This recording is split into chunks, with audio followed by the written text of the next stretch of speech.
जब भी आप किसी को बिजनेस अपॉर्चुनिटी बताते हैं, यानी कि उनसे आप एमवे बिजनेस का sales and marketing plan share करते हैं, तो उनके मन में ढेर सारे सवाल उठते हैं।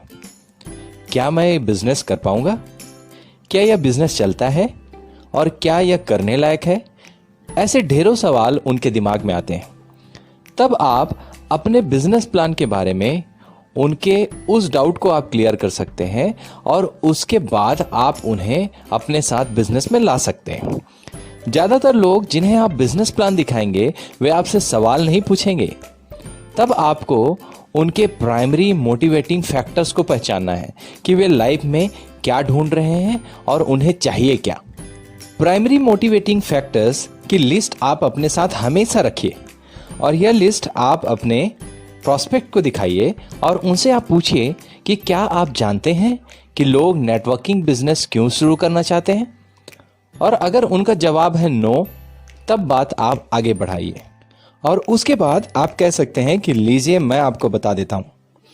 और आप अपनी वो लिस्ट जिसमें प्राइमरी मोटिवेटिंग फैक्टर्स लिखे हुए हैं उसे आप उनके सामने रख दीजिए।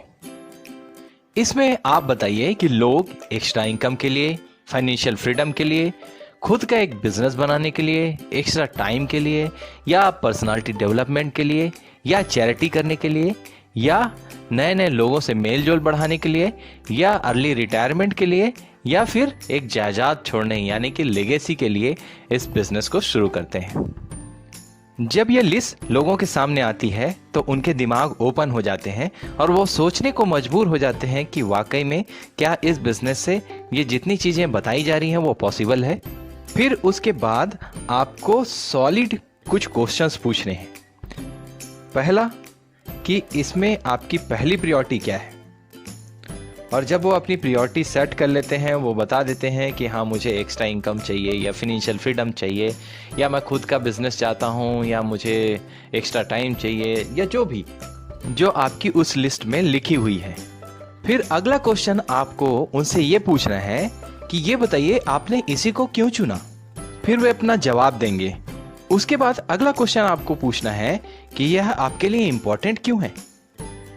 और जब वो बताते हैं कि हाँ ये मेरे लिए इम्पोर्टेंट क्यों है, तब आपको चौथा क्वेश्चन उनसे पूछना है कि ये बताइए कि अगर आपको मान लो ये अपॉर्चुनिटी ना मिले तो इसके क्या रिजल्ट होंगे।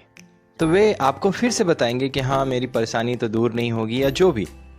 उसके बाद आपको पांचवा क्वेश्चन पूछना है और उनसे पूछना है कि आप इन रिजल्ट्स को जब देखते हैं तो आप इतने वरीड क्यों होते हैं। तो जाहिर सी बात है, जब इतने सॉलिड क्वेश्चंस जब आप उनसे पूछेंगे तो वो पूरी तरह से ओपन हो जाएंगे और पूरी तरह से आपको बताएंगे कि उनका प्राइमरी मोटिवेटिंग फैक्टर क्या है और वह इस बिजनेस से क्या अपॉर्चुनिटी देख रहे हैं और उस बिजनेस से वो क्या अचीव करना चाहते हैं।